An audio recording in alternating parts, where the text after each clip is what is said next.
so you've got breaking news out of the European Union. They have accepted Ukraine as a member state of the EU. They voted to accept them after the the speech by the Ukrainian president yesterday. This was not the EU was not ready to do this, but now they're feeling compelled to do it. This would not have occurred. I could confidently say this would not have occurred if, but for the increased Russian aggression, and that the Ukrainian people fought back. Yes. So now that it's not NATO, this is an economic partnership, but it certainly gets you closer and closer into other parties joining the conflict. I want to go right to Rick Grenell. He's our Senior Advisor for Foreign Policy and National Security. He's the former Acting Director of National Intelligence. Rick, you're in Albania right now with this breaking news about the EU. Some of our concern is that, again, this is kind of pulling the world towards world war. Well, I think what the news is that the European Parliament is saying, hey, let's consider adding Ukraine. Now, one thing of note is that the European Parliament also had said to Germany, don't build Nord Stream 2. It wasn't a very good idea. And one thing that Americans need to understand, and I think the American media does a really terrible job of this, is that Europe is not just what Berlin and Paris says or thinks. It's really much broader. And we in America and in the American media are trapped into this idea that we just think that the EU and Europe in general is controlled by what Germany and France think. And there's a healthy debate. There is a much larger debate going on within the EU. Remember, the EU now has shrunk because of Brexit, and now they're looking at the borders being rewritten in Europe. And that scares a lot of European members, especially the Eastern European members, and that's what you're seeing this right now, is they're speaking up saying, wait a minute, we're the ones who live close to Russia. Let's be united. The European Parliament, the EU, Europe in general. There are some countries that are members of what we would say Europe, but they're not in a membership of the EU or the European Parliament. And so this is real life, what's happening, and many countries are nervous as to the offensive nature of the Russians.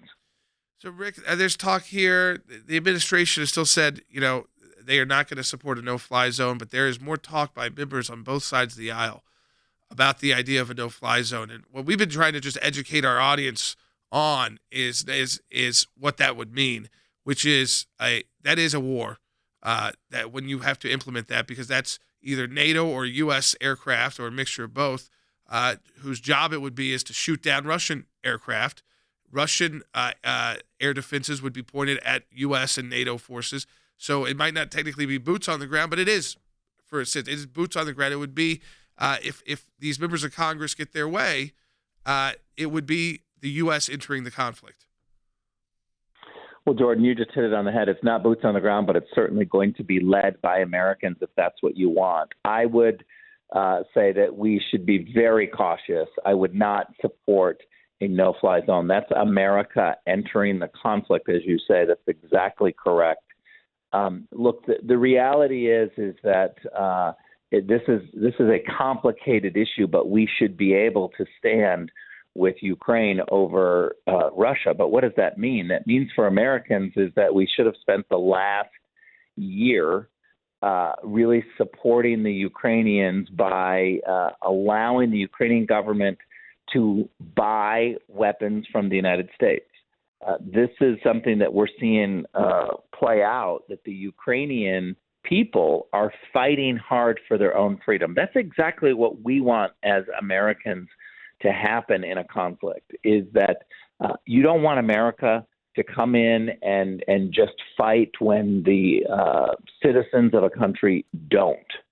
We want to see on the front lines people who are fighting for their own freedom. This is their cause, and we can support them and we can sell them arms, but I don't see a path where the Americans should be doing a no-fly zone and really risking American men and women right now. That's not where we want to go. I view it as an act of provocation. We've got a good call on this. Let's go to Lynn, who's calling from Texas. Hi, Lynn.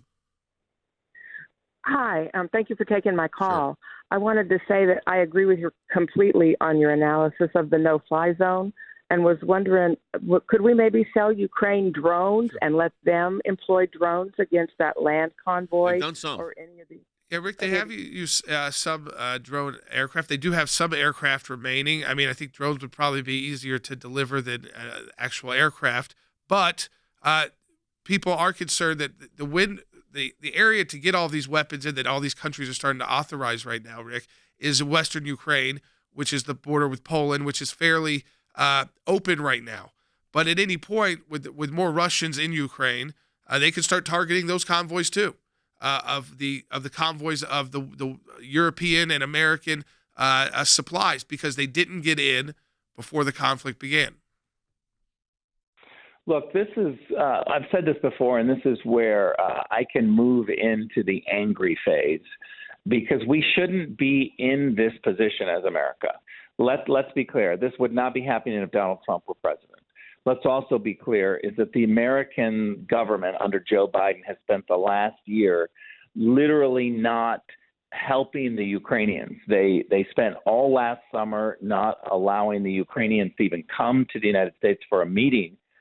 They delayed the meeting. They delayed diplomacy. They delayed sanctions.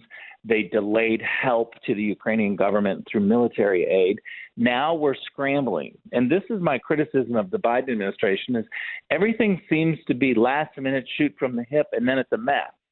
We saw that in Afghanistan, and we see that with other conflicts. We are in this terrible position of watching the Russians move into Ukraine because Joe Biden is weak, Joe Biden is ill-prepared, and Joe Biden is too slow to react.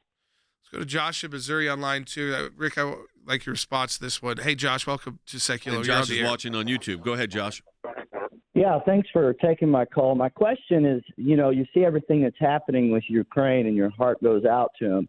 What happens if one of these neighboring countries, such as Poland, decides to go in and fight alongside with the Ukrainians? Does that automatically get us involved with that? So, Rick, I think that would be different than an Article 5 NATO situation if a country voluntarily decided they weren't attacked, but they wanted to go send in their troops. That's not necessarily triggering Article 5. Because Article 5 is an attack against one, is an attack against all. But go ahead, Rick.